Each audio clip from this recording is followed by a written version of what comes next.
આ ડીજેનો ડખો ભાગલા પડાવશે? જી હા, રાજ્યમાં જુદા જુદા સમાજ પોતપોતાના બંધારણ બનાવી રહ્યા છે, જેમાં ઉત્તર ગુજરાતમાં ઠાકોર સમાજના બંધારણને લઈને મોટો વિવાદ છેડાયો છે. લગ્ન પ્રસંગોમાં ડીજે અને રાસ ગરબા પર પ્રતિબંધ હોવા છતાં નિયમોના લીરે લીરા ઉડ્યા છે, જેમાં નિયમ તોડનાર નાત બહાર કરવામાં આવ્યા છે, પણ સામે તેમણે બાયો ચઢાવી છે. ત્યારે શું છે આ આખી બબાલ, જોઈએ આ રિપોર્ટમાં. આ પરિવારને ત્રણેક મુદ્દા સાથે અમે એમને સમાજમાંથી દૂર કર્યા છે અને આ પોતે ડિસિઝન લઈ લીધું છે અમને બરાબર. એક ઠાકોર સમાજના 175 ઘર ગબ્બરભાઈના ઘેર બેઠા છે. બનાસકાંઠાના ડીસાનું જાંબડિયા ગામ અત્યારે ઠાકોર સમાજની આંતરિક લડાઈનું કેન્દ્ર બન્યું છે. તાજેતરમાં જ સમાજ દ્વારા વ્યસન મુક્તિ અને લગ્નમાં થતા ખોટા ખર્ચાઓ રોકવા માટે એક નવું બંધારણ ઘડવામાં આવ્યું હતું, જેમાં ડીજે વગાડવા ઉપર સખત પ્રતિબંધ હતો. પણ થોડા દિવસો પહેલા જ ડીસાના જાંબડિયા ગામે પ્રતિબંધ બાદ પણ લગ્નમાં ડીજે વગાડવામાં આવ્યું, જેમાં સમાજના બે નામચીન કલાકાર ગબ્બર ઠાકોર અને અર્જુન ઠાકોરે ગીતો ગાયા. જોકે સમાજના નિયમો તોડ્યા બાદ હવે તેમની સામે સામાજિક એક્શન શરૂ થઈ છે. આજે જાંબડિયા ગામે સમાજની મોટી બેઠક મળી. આ બેઠકમાં ઠાકોર સમાજના અગ્રણી અને સાંસદ ગેનીબેન ઠાકોર વર્ચ્યુઅલી જોડાયા. બેઠકમાં નિયમનો ભંગ કરનાર જાંબડિયા ગામના આગેવાને પાઘડી ઉતારી સમાજની માફી માંગી અને કહ્યું કે સમાજ જે પણ નિર્ણય લેશે તેને સ્વીકારીશું. જોકે ઠાકોર સમાજે આકરું વલણ અપનાવી નિયમ તોડનાર 3 પરિવારને 1 વર્ષ માટે નાત બહાર કર્યા. લહેરાજી રતનજી ઠાકોર ઘરે લગ્ન હતા. ગબ્બરભાઈ વનાજી ઠાકોર કલાકાર, અર્જુનભાઈ વનાજી ઠાકોર એ પણ કલાકાર. આ 3 પરિવાર ઉપર આ બંધારણનો અમલ આજથી અહીં બેઠા બેઠા ચાલુ છે. ઠાકોર સમાજે નિર્ણય કર્યો છે કે દોષિતોને 1 વર્ષ માટે સમાજની બહાર કાઢવામાં આવે. સાથે જ સામાજિક, આર્થિક અને ધંધાકીય બાબતોમાં પણ દોષિતોને સહકાર ન આપવો. જે તેમનો સાથ આપશે તેને પણ દોષિત ગણવામાં આવશે. આ સાથે જ ડીજેમાં જોડાયેલા ગાયકોને સોશિયલ મીડિયા ઉપર અનફોલો કરવા પણ અપીલ કરી. જોકે સમાજ બહાર કરાયા બાદ કલાકાર ગબ્બર ઠાકોર ચૂપ નથી બેઠા. તેમણે સમાજના નિર્ણયને એકતરફી ગણાવ્યો અને ખુલ્લો પડકાર ફેંક્યો. તેમણે સ્પષ્ટતા કરી કે અમને બંધારણની કોપી પણ નહોતી અપાઈ. અમે કોઈ નિયમ નથી તોડ્યો. ગામ અમારી સાથે છે. તો સમાજ માટે બહુ મહેનત કરી છે અને આજ સમાજ માટે ખૂબ અમે મહેનત કરી, એનું પરિણામ અમને આ રીતે આવ્યું છે. અને એમને કોઈ જોણ્યો નહીં, સીધું બોલી દીધું માઇકમાં કે સમાજ બહાર અમારી જિંદગીનું અમે 20 વર્ષથી મહેનત કરીએ એનું શું, અમે કાળી મજૂરી, અમારે કોઈ ખાવાનું નહોતું ને હવે અમે આ સ્થાન પર હવે થોડા ઘણા પૈસા ગઈને અમે કમાઈએ છીએ. તો એમને ખબર પડવી જોઈએ કે આ બધું ગાવાનું બંધ કરી દઉં તો ભાઈ ચમ ચાલશે એમ. ગોમ કેના ફેવરમાં છે ભાઈ? ઉતવાળો બોલજો, ગોમ કેના ફેવરમાં છે? આપણને કોઈને પૂછ્યું? 3 વાગ્યા સુધી આપણે રાહ જોઈ. અમારો પ્રોગ્રામ હતો તો છતાં કેન્સલ કરીને અમે વાટ જોઈ, પણ અમને કોઈ બોલાયા નથી. અમારા ગામમાં કોઈ મિટિંગ પહેલાં થઈ નથી અને બંધારણનું અમને કોઈ કીધું નથી. ઓલરેડી અમે મિટિંગ કરવા ગયા હતા કે અમારે ભાઈ અમારા જે આયોજક હતા પણ એમનું કોઈ માન્યું નહોતું અને આ પોતે ડિસિઝન લઈ લીધું છે અમને બરાબર. આજે અમે 3 વાગ્યા સુધી બેઠા છે. અમારા વડીલો, અમારા કાકા, અમારું કુટુંબ બધું અમે પણ અમે જોરદાર મિટિંગ કરવાના છીએ. હું ખોટો હશું તો મારા ફેવરમાં કોઈ નહીં આવે. જે દિવસ મિટિંગ કરશું એ દિવસે ખબર પડી જશે. આ ગામમાંથી કોઈએ જોણ કરી નથી. જો જોણ કરી હોત તો અમે ગામ આ પ્રશ્ન સમાજ સુધી જવા ના જોત, અમારા ગામમાં પતી જોત. પણ આવું કંઈ પણ કર્યું. ઠાકોર સમાજના 175 ઘર ગબ્બરભાઈના ઘેર બેઠા છે. તો આ ઠાકોર સમાજના ચિયા આગેવાને ગબ્બરભાઈને બહાર મેલ્યા છે. જો કે આ વિવાદ માત્ર બનાસકાંઠા પૂરતો સીમિત નથી. પાટણના કોરડા ગામે પણ ઠાકોર સમાજના બંધારણનો ભંગ થયો. અહીં યુવા મહિલા સરપંચ કુમકુમ ઠાકોરના લગ્ન પ્રસંગમાં નિયમો નેવે મૂકી ડીજે અને રાસ ગરબાનું ભવ્ય આયોજન કરાયું. આગેવાન મગનજી ઠાકોર પણ આ પ્રસંગમાં હાજર હોવાથી સમાજમાં ભારે રોષ જોવા મળ્યો. એક બાજુ સમાજને સુધારવા માટે બનેલા કડક નિયમો અને બીજી તરફ પોતાની સ્વતંત્રતા અને આજીવિકાની દલીલો છે. સમાજ બહાર કરવાના નિર્ણયથી ઠાકોર સમાજમાં 2 ભાગલા પડે તેવા એંધાણ વર્તાઈ રહ્યા છે. ત્યારે હવે જોવાનું એ રહેશે કે ગબ્બર ઠાકોરનો પડકાર અને સમાજના આગેવાનોની જીદ આખરે કયા વળાંક ઉપર જઈને અટકે છે. બ્યુરો રિપોર્ટ, સંદેશ ન્યૂઝ. ગુજરાતનું લોક સાહિત્ય એટલે આપણી સંસ્કૃતિનો ધબકાર અને આ સાહિત્યના કલાકારો એટલે આપણા અમૂલ્ય વારસાના રખેવાળ. સદીઓથી જે કલાકારોએ મા સરસ્વતીની સાધના કરી આપણી અસ્મિતાને જીવંત રાખી છે, આજે એ જ કલાકારો માટે રાજનીતિના ઓટલેથી હલકા શબ્દોના પ્રહાર થયા છે. મોરબીના ટંકારામાં કોંગ્રેસ નેતા લાલજી દેસાઈએ સત્તાના નશામાં કે વિરોધના વંટોળમાં મર્યાદાની તમામ હદ વટાવી દીધી અને ગુજરાતમાં શરૂ થઈ ગયો છે કલાકારો પર કકળાટ. અંબાણી ગુજરાતી, અદાણી ગુજરાતી, આવો લૂંટે છે, ભેગા થઈને એને ગુજરાતી કહી અને અમારું નાક ના કપાવો તમે. કોઈની જમીન દબાવી હોય, કોઈનું પડાવ્યું હોય તો એ ખોટું જ છે. હાલો તો એને જાઓ જડબામાં દ્યો પૂગો. મુદ્દો એક જ છે કે એને ન પહોંચાય. કલાકાર હાવ હેલા અને કોકને પથારી ફેરવી તમારે એટલે મહેરબાની કરો, બોલોમાં સભ્ય રાખો, સભ્યતા રાખો. તમે મોરબીના ટંકારામાં ગત 2 ફેબ્રુઆરીએ મળેલી કિસાન સભા અત્યારે રાજકીય અને કલા જગત માટે વિવાદનું કેન્દ્ર બની છે. કોંગ્રેસ નેતા લાલજી દેસાઈએ આ સભામાં ભાષણ આપતા મર્યાદા નેવે મૂકી દીધી અને ગુજરાતના ગૌરવ સમાન લોક કલાકારો માટે અત્યંત અપમાનજનક ટિપ્પણી કરી. લાલજી દેસાઈના વિવાદિત બોલનો વિડીયો વાયરલ થતા આખું ગુજરાત હેપતાઈ ગયું છે. બધા ગાયક કલાકારો જે છે ને આજકાલ કરે છે, ભવાઈ કરે છે અને એવું બોલે છે અંબાણી ગુજરાતી, અદાણી ગુજરાતી, આવો લૂંટે છે, ભેગા થઈને એને ગુજરાતી કહી અને અમારું નાક ના કપાવો તમે. અદાણી અંબાણી ગુજરાતી કહેવાતા હોય તો ગુજરાતના બાળકોનું શિક્ષણ મફત થાય એના માટેની સ્કૂલ અને કોલેજો ખોલો. એક હોસ્પિટલ 100 કરોડની ભુજમાં બનાવી હતી તમારા મારા ટેક્સના પૈસે. ભૂકંપ પછી એ અદાણીએ લઈ લીધી, આપણું બનાવેલું લઈ લે છે. લાલજી દેસાઈના નિવેદન બાદ ભાજપના નેતા જીતુ વાઘાણીએ આકરા પ્રહારો કર્યા. વાઘાણીએ જણાવ્યું કે આ ભાષા જ કોંગ્રેસના અસલી સંસ્કાર બતાવે છે. લોક સ્વીકૃતિમાં નહીં રહી રહેલી કોંગ્રેસ, અંદરો અંદર બાખડતી કોંગ્રેસ, એ પણ આપણે જોઈ રહ્યા છીએ. ધારાસભ્યો સામસામી બાંધતા હોય, રાજ્યના નેતાઓ સામસામી સ્ટેટમેન્ટ કરતા હોય, આવી દયનીય સ્થિતિ કોંગ્રેસની છે. ત્યારે એ વધારે ભેખડે ભરાવાની પરિસ્થિતિની અંદર સનાતનનો વિરોધ છે એવું માનું છું કે આ કોંગ્રેસ સનાતનનો વિરોધ કરે છે અને ક્યારેય ગુજરાતની જનતા સાખી નહીં લે. વોટ બેંકની રાજનીતિ માટે થઈને, કેટલાક લોકોને સાચવવા માટે થઈને એ નીકળી જનાર કોંગ્રેસને આવનારી ચૂંટણીમાં રાજ્યની જનતા જવાબ આપશે. લાલજી દેસાઈએ કલાકારો માટે જે શબ્દો વાપર્યા છે તેને લઈને સમગ્ર કલાકાર આલમ નારાજ છે. લોક સાહિત્યના માંધાતા કલાકારોએ પણ કોંગ્રેસ નેતા લાલજી દેસાઈને જડબાતોડ જવાબ આપ્યો છે. રાજભા ગઢવી અને હકાભા ગઢવીએ સંદેશ ન્યૂઝ સાથે વાતચીતમાં સવાલ ઉઠાવ્યો કે રાજકીય પક્ષનો વિરોધ કરવા માટે કલાકારોને નિશાન બનાવવા એ કેટલા યોગ્ય છે. માટે બોલે અમે અમારું કામ તો કરીએ છીએ, સંસ્કૃતિની વાતો, ગીતો બધોને એક્સ્ટ્રા બોલીએ. કોઈ પણ ઘટના બની હોય અમે વિડીયો બનાવી કે મને દુઃખ થયું, એ તો અમારું એક્સ્ટ્રા છે.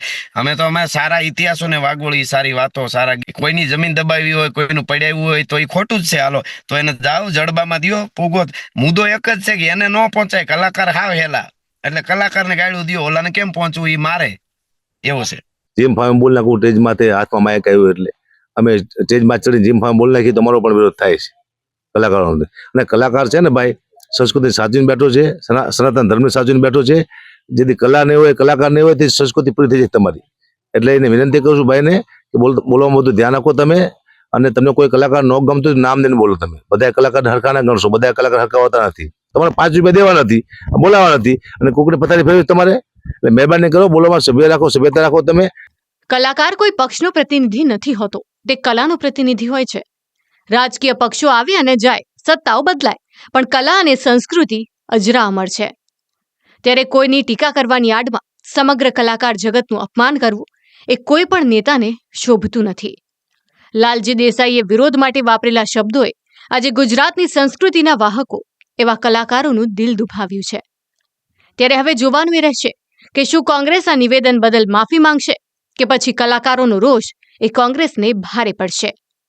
બ્યુરો રિપોર્ટ, સંદેશ ન્યૂઝ. જનતા પરસેવો પાડીને ટેક્સ ભરે છે, પણ બદલામાં સુવિધા નહીં, મુશ્કેલી મળે છે. રાજ્યની મહાનગરપાલિકાઓના બજેટ રજૂ થઈ રહ્યા છે, જે લાખોમાં નહીં પણ હજારો કરોડોમાં છે. રાજકોટ મહાનગરપાલિકાનું 3300 કરોડથી વધુનું બજેટ રજૂ કરવા જઈ રહી છે. પણ વાસ્તવિકતા એ છે કે આ બજેટનો લાભ સામાન્ય જનતાને નહીં પણ ભ્રષ્ટાચારીઓને મળે છે. ભ્રષ્ટાચારની ઉધઈ એવી તો સિસ્ટમને કોરી ખાઈ રહી છે કે ક્યાંક આંગળીના ટેરવે ટાઇલ્સ ઉખડી રહી છે તો ક્યાંક નવો બનેલો ડામર રોડ હાથમાં આવી રહ્યો છે.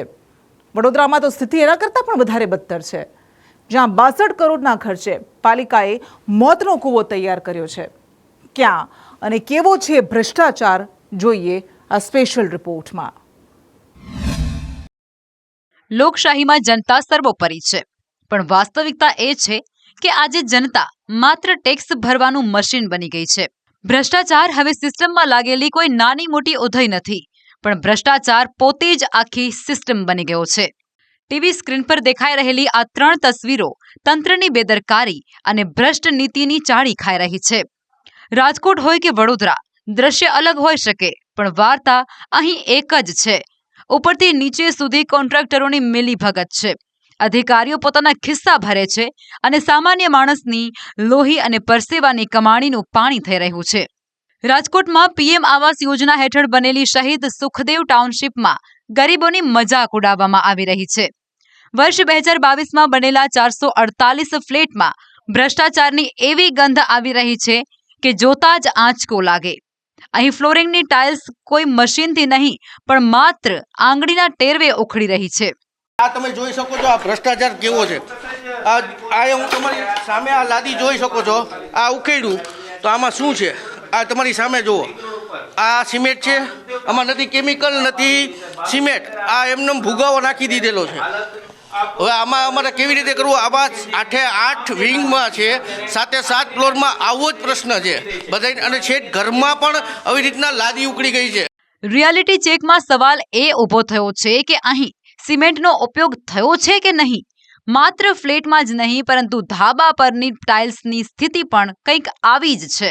ફ્લોર ઉપર ફ્લેટની અંદર ટાઇલ્સો ઉખડી રહી છે, તેવી જ રીતે જે આ ટેરેસનો ભાગ છે ત્યાં પણ આંગળીના ટેળવે છે તે ટાઇલ્સ છે તે ઉખડી રહી છે. રહીશો ડર અને રોષમાં છે કે ગમે ત્યારે કોઈ મોટી દુર્ઘટના સર્જાઈ શકે છે. આ બધે આવું જ છે, હાથે હાથ માળમાં બધે ધૂળ જ નાખેલી છે. અમે પૈસા ખર્ચા છતાં અમને સંતોષ થયો નથી. અમે જે 18 લાખ ખર્ચા છે એમાંથી અમે 2 લાખ રૂપિયા માંડ કાઢીને બાકીની લોન કરેલી છે. અમારે 16,000ના હપ્તા આવે છે. અમારે ખાવાના કરાવવા કે હપ્તાના કરવા કે આ મકાનનું છોકરાઓનું અમારે ધ્યાન દેવું. અમે આમાં છોકરા પડે તો સીધા માથા ફાટી જાય. મોદી સાહેબે તો બધું સારી રીતે જ આ બધા આવાસને એવું બનાવ્યું, પણ પછી જે પદાધિકારીઓ હોય એને આમાં ગમે એ ગોટાળો કરી અને અમને તો છેલ્લે આ ધૂળ જ આપી છે. ઘરમાં બધા એના ભોખરા ઉખડી જાય છે, દિવાલોમાં છતમાં ઘણાના ઘરમાં પાણી ટપકે છે. 2 વર્ષમાં આવું થવા માંડે તો હજી તો અમારા ઘરમાં જિંદગી કાઢવાની છે આમાં. તો અહીંયા રહેવા આવ્યા પછી બધાને મત બહુ સરસ છે, પછી ધીમે ધીમે આ બધી પોઝિશન થવા માંડીને એટલે હવે એમ થાય છે કે આ લોકોએ અમારી યારે છેતરપિંડી કરી છે. સંદેશ ન્યૂઝ પર અહેવાલ ચાલતા જ કમિશનરે તપાસના આદેશો તો આપી દીધા, પણ સવાલ અહીં એ થાય છે કે જ્યારે આ આવાસ બનતા હતા ત્યારે પાલિકાના એન્જિનિયરો શું કરતા હતા. બહુ જ ચર્ચા થઈ તો અમે પ્રાઇમરી ટીમને તો તરત જ મોકલી દીધી. એટલે એની બાબતમાં પણ જો કદાચ એમાં કંઈ ખોટું હશે તો કોઈ પણ વ્યક્તિની જવાબદારી નક્કી થશે જ થશે. પણ એક વખત let us also tech sample and see what problem is, પણ એ થશે. પણ હવે તમને એ ચહેરા બતાવીશું જે આના માટે જવાબદાર છે. રાજકોટના શહીદ સુખદેવ ટાઉનશીપનો કોન્ટ્રાક્ટ 62 કરોડમાં શાંતિ પ્રોકોન LLP નામની કંપનીને આપવામાં આવ્યો હતો, જેમના માલિક છે મનસુખ દેવાણી. તમને જાણીને નવાઈ લાગશે, તેમની કંપની છેલ્લા 4 વર્ષથી રાજકોટના જુદા જુદા વિસ્તારોમાં આવાસ બનાવતી હતી. અંદાજિત 10 જેટલી આવાસ યોજનાનું કામ તેમની પાસે છે. જો કે શહીદ સુખદેવ ટાઉનશીપ બાદ હવે તેમના જુદા જુદા કામોને લઈને પણ ચિંતા ઊભી થઈ છે. રાજકોટની પોલમપોલનો બીજો નમૂનો એટલે વોર્ડ નંબર 11નો ભીમનગર રોડ. અહીં તો ભ્રષ્ટ કોન્ટ્રાક્ટરનું પાપ છાપરે ચડીને પોકાર્યું છે. નવો બનેલો ડામર રોડ હાથ લગાવતા જ પાપડની જેમ તૂટી રહ્યો છે. કમિશનર તુષાર સુમેરાની વિઝિટમાં આ ભાંડો ફૂટ્યો છે. તાજેતરમાં મુખ્યમંત્રીના અધ્યક્ષ સ્થાને મિટિંગ મળી હતી, જેમાં તમામ અધિકારીઓને ફિલ્ડ ઉપર જવાની સૂચના આપવામાં આવી હતી. હું તમને સીધા જ દ્રશ્યો બતાવી રહ્યો છું કે જે ભીમનગર પાસે ડામર રોડનું કામ છે તે ચાલી રહ્યું હતું. ત્યારે મ્યુનિસિપલ કમિશનર તુષાર સુમેરા છે તે સ્થળ વિઝિટ માટે આવ્યા હતા, જેમાં આ ડામરની ગુણવત્તા છે તે નબળી મળી આવી હતી. આ તમે દ્રશ્યોમાં જોઈ શકો છો કે જેવી આમાં આંગળા જતા જ આ રોડ છે, આ ડામર છે તે રોડ ઉપરથી નીકળી જાય છે.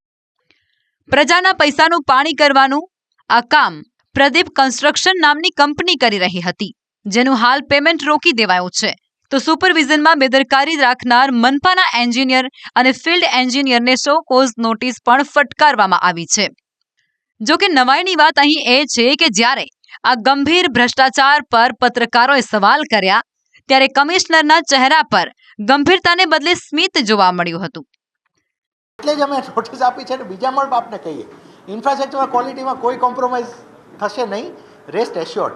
મારે નીકળવું પડે, દુઃખદ વાત છે કે કોઈ ડામર મારા દ્રષ્ટિએ એને દેખાડ્યું, એને કરી જ નાખવું જોઈએ વ્યક્તિએ, પણ હવે નથી કર્યું તો એની અમે પેનલ્ટી પણ આપીએ છીએ અને ઇન્ફ્રાસ્ટ્રક્ચરની ફરીથી અમે તમને ગેરંટી આપીએ છીએ.